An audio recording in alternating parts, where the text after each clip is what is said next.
అది విని అదిమిన శోకులో ఉరి విడిచిన నెమలికి సవతిగా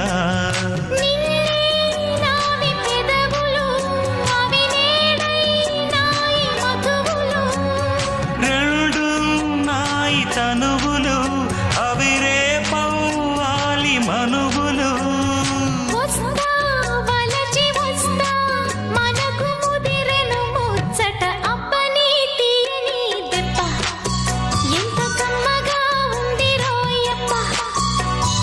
అమ్మ నేనున్న నీ బుగ్గ ఎంత లేతగా ఉన్నదే మొగ్గ పురుషుల్లో